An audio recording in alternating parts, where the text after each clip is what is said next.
Mr. Raul, thank you for giving us the opportunity to interview you here. So we would like to know what are some of the examples, some of the policy examples which we can use to explain what should be done in the global hydrogen market scenario. Very good. Thank you for the question and for inviting IRENA to share some insights.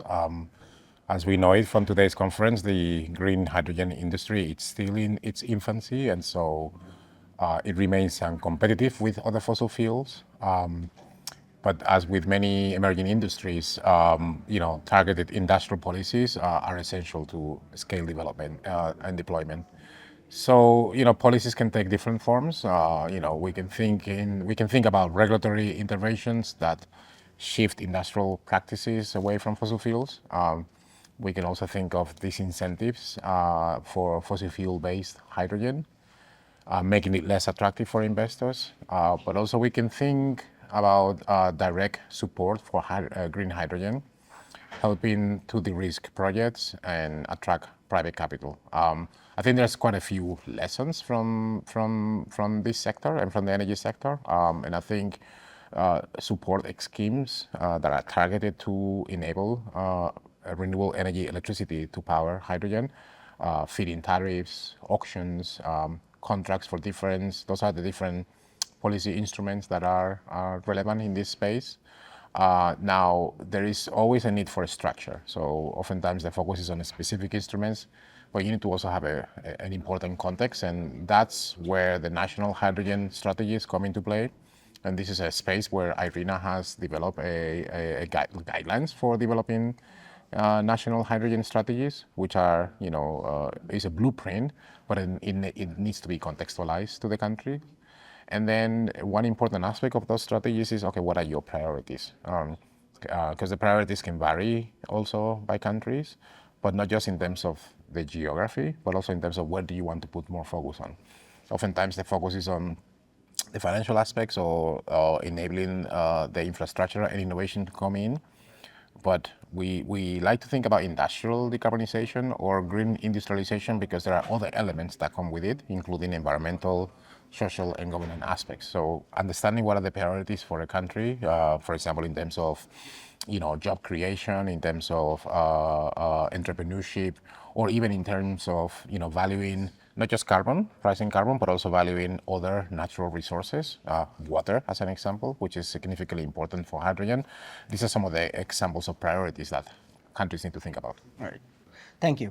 And there are a lot of uncertainties. So when you set up a new project, especially green hydrogen, everything's going to be new, be it large scale or small scale. Mm-hmm. So through this world of uncertainties, what do you suggest the project financiers should do in order to navigate through this world of uncertainties?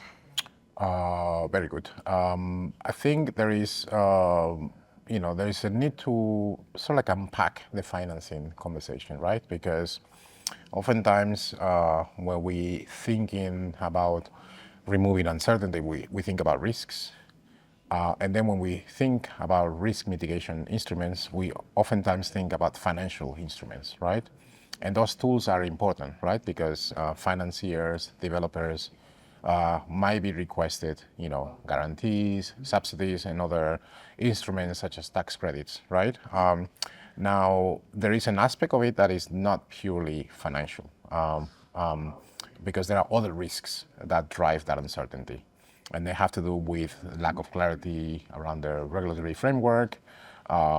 I mentioned skills earlier, and human resources, are they available? How are other aspects such as risk perception that are not driven by, financial motives come into play? And I think this is where policy de-risking instruments are equally important, because those instruments, what they do is they address the underlying barriers driving that risk, which are not solved just simply by subsidies, as an example, or financial aspects.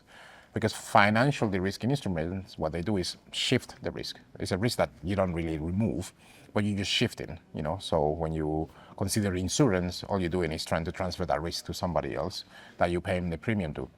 But policy de-risking is very important because what it does is reduces the risk by removing uncertainty that has to do with what are the contractual or documentation requirements? How do you deal with social acceptance? Community engagement that is important to really bring about an ecosystem of industrial and green industrialization that goes beyond just hydrogen. It goes to the industries that will benefit from it. It will go to the jobs that are directly benefiting from it, but also created, and also indirect jobs and induced jobs. It goes into other policy aspects, including education policies, environmental policies, not just energy policies. So you talked a lot about skill set, jobs, all this knowledge transfer and everything. So do you think there is sufficient skill set for the clean energy technology space to grow? Very good question. So first, it's important to highlight what there is there. And as you know, IRENA publishes on an annual basis the annual review of renewable energy jobs. And that just really shows that there are skills in place. So in that last review, the annual increase or the current state of renewable energy jobs is that at the end of 2023, more than 60 million jobs were created, and that represented the largest increase from year to year. So that means there are skills.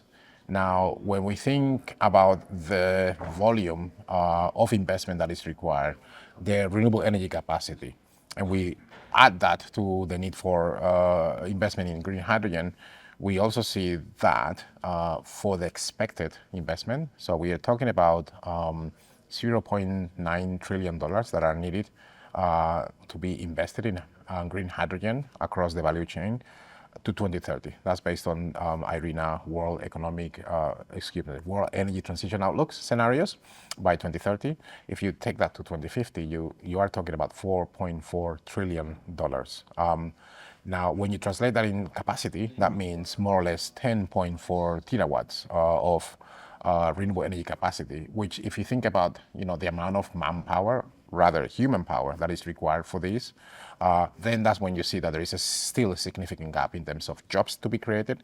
And that gap is also linked to the absence of the skills. So there is really a significant need for skilling, upskilling, and other training and capacity building activities that not only are linked to the industrial activity or even labor policies, they also go right at the heart of education policies. There is a potential. I mean, our scenarios so far, as I mentioned, the World Energy Transition Outlook estimates that between 2030 and 2050, green hydrogen can create 2.75 million jobs. Now, for that to materialize, there has to be an equal amount of investment or focus on skilling, upskilling, and that goes all the way to educational policies. So in short, a lot to be done in the green hydrogen space. A lot to be done, but a lot that can be done. I know there is perhaps some sense of, question mark or interrogation around the potential.